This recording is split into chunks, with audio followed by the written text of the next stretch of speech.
Hello world, this is Jeffrey, JGB146 Blake, coming to you with a new series, and we're going to call this one Fishy Lions. So what we're going to look at is a deck and matchups that I played in the February Poke Beach tournament. Now, this is an innovative deck concept that I haven't seen anywhere else that actually works fairly well, but it definitely needs some updating. This was actually from before Ultra Prism was legal, so there are changes we need to make because of Ultra Prism, and there are also some changes that we need to make just to the concept. I learned as I played it that there were things that needed to be different.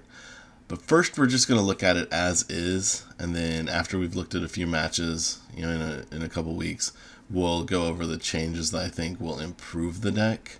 Again, this is not necessarily a top tier deck even when updated, but it's still a strong deck, and I think it's a concept that could do really well. So real quick, I want to remind you to like, comment, and subscribe as appropriate. It really helps me out. And without further ado, let's dig in. Click here, we'll go ahead and spread it out. And you can see basically the concept of the deck is Solgaleo, the lion, and Gyarados, the fish. So we have Oranguru here, just for a little bit of extra draw. And then we have a 3-1-2 line of Solgaleo GX with a an extra, the baby Solgaleo, who is a really good attacker. You want to get him out pretty regularly in the matches where you want to use him. We play 2 Tapu Lele for consistency, just to search out supporters. And then we play a 2-2 line of Magikarp to Gyarados. So let's talk about these Pokemon a little bit. Maybe you'll see what I've got going on here. First off, I want to mention we're using the Flail Magikarp not because we want to use Shining Celebi. I played with that idea a bit. I tested it. The problem was, for what we're trying to do, getting Celebi out and active just wasn't practical. And moreover, this Magikarp is very, very susceptible to Buzzwole coming in and ruining your day. So that's not why we're playing this one. We're playing this one purely because at the time of the tournament, the Magikarp that has the bench protection ability was bugged and not legal on PTCGO. So 100% if you're using this deck now, you want to use the Magikarp with the ability to protect itself while it's on the bench. 100% of the time, no questions, no ifs, ands, or buts. The only reason it's not here is because I couldn't put it here for the tournament. Now, that's it. Okay, so pre-evolutions in this deck are basically just about getting to the evolved state. There's no rhyme or reason. There's no really situation that you care which ones you're using, any of that. Dust Gathering, letting you draw a card off of Cosmog if you happen to start a Cosmog, is good. But with Solgaleo's ability, Ultra Road, allowing you to change out your active Pokemon, it's sort of like a situation where you don't mind starting Lele or Oranguru. It's almost preferred, as strange as that sounds. So you'll be looking to evolve into Solgaleo as quickly as possible to use the Soul Burst GX attack. This GX attack does a few things for you. It basically is there to power up a couple of attackers, right? So you get to attach 5 energy cards from your deck however you want. Well, what that means is you can fully power up a Solgaleo and a Gyarados, because Gyarados needs 1 water energy and 2 DCEs to be able to turn after turn do up to 230 damage. That's pretty good. So that's our goal. That's our target. You can see we play a number of stadiums, 4 plus a Lusamine. So it's not that unusual to have a stadium every time you need it. And you can always Lele to get Lusamine to get more stadiums back. We also play 4 Puzzles of Time to be able to reuse the stadiums or supporters. The Puzzle of Time is something that I actually have taken out of later versions, just because we need it's too much space. We need the weaknesses of this deck are one of them that we're only playing 5 draw supporters, and while thinning through doing Soul Burst helps with that because you get energy cards out of your deck, which lets you draw more important cards faster. Still, the 5 draw supporters, really almost 4 until you've used your GX, just isn't quite enough. Other than that, I guess we can get into some of the other items. We play 1 Field Blower. Argument that this should be a 2 count, certainly present. Again, space is problematic. 2 Heavy Balls is good. It can get your Solgaleos. It can get your this guy, the dragon. It can get the Gyarados. That's the word. That's the name.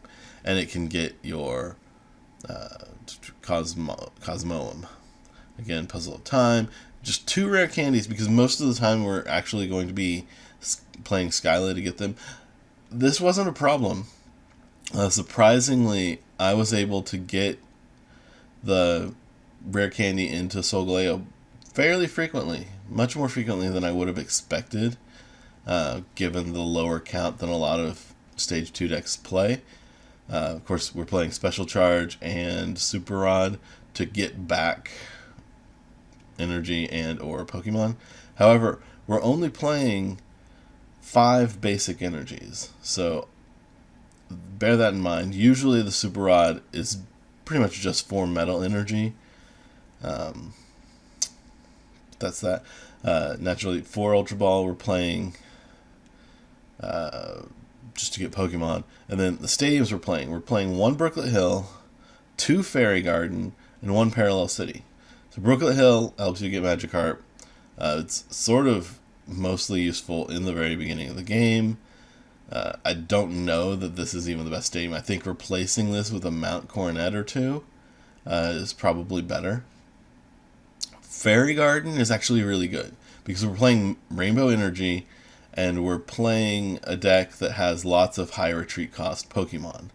So anytime you don't have a Solgaleo out, or anytime that abilities are turned off, Rainbow Energy can still give you free retreat. And that's great. It's really fun when someone slaps down a tool to activate Garbotoxin and you're just like, well, I can still retreat my Solgaleo just by taking 10 damage. We've got 2 Brigette to get out Pokemon. Usually that's what you want to do turn 1. 2 Guzma to target who you want to target. 1 Hala for the draw once you've used the GX, which you want to do as soon as possible. A Lusamine to get back supporters and stadiums. I'm iffy on whether or not this card really belongs in the deck. Conceptually, it makes sense, but space-wise, I think going with a higher count so you can draw into the cards you need instead of playing cards to let you reuse them is probably a better option. Then we've got 2 in and 2 Sycamore for draw, and like I said before, 2 Skyla to get mostly Rare Candy, but occasionally something else. It can get you a Field Blower or a Choice Band right when you need it as well. The Choice Bands are mostly for Gyarados, so that this 100 damage attack can do up to 230. Because that's the attack that you can use turn after turn after turn. You've also got, I guess I didn't touch on it, but you're a stage 1 with 240 HP. That is crazy bulk. So add those 2 things together, being able to hit for 230 and having 240 HP, not even being able to KO yourself. Solgaleo can't even take you out. And for relevant matchups, I mean, Solgaleo can with the Choice Band, but you know. You also can't be taken out by Duskmane Necrozma. And like I said, you can do, turn after turn, you can do 230 damage at least enough times to win your prizes. So I think solving the problem of how to power up Gyarados fast actually makes Gyarados a really good card. I bought some in real life. The other place that you may end up using Choice Band, well, there's two. So, one, being able to hit 200 with Fangs of the Sun on a one prize attacker, definitely good. And the other thing is, if you just stack a ton of energy on Tapu Lele, Tapu Lele can become a serious attacker. If Tapu Lele has 40 Cs, for instance, suddenly Energy Drive is hitting for 160, 190 if you put a Choice Band on there, and that's with your opponent having no energy.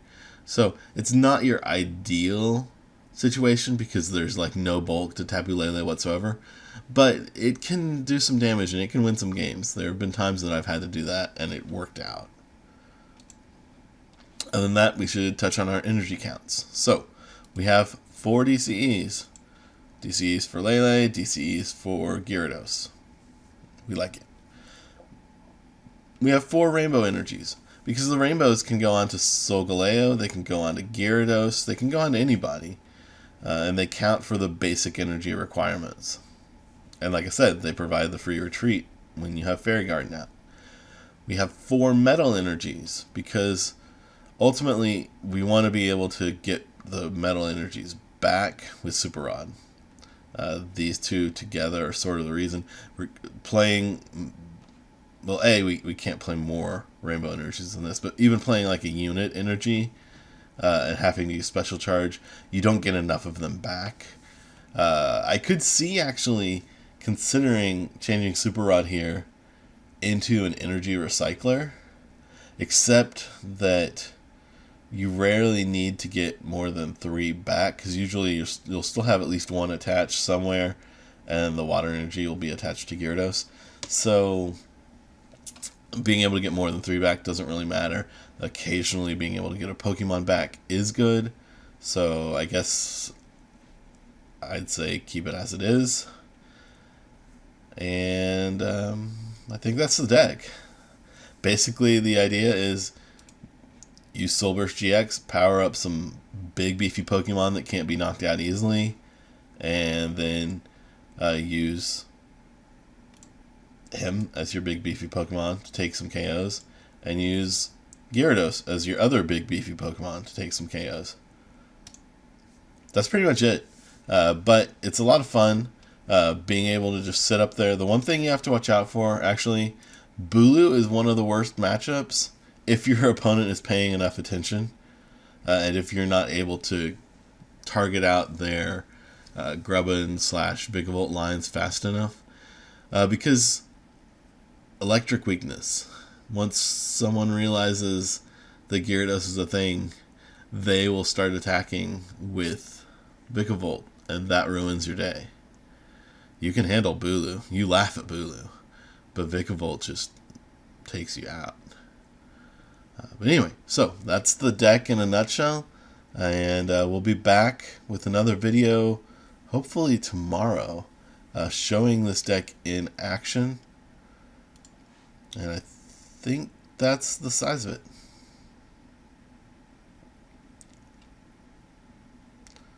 Anyway, so that's the deck in a nutshell, and we'll be back with another video real soon to show it in action.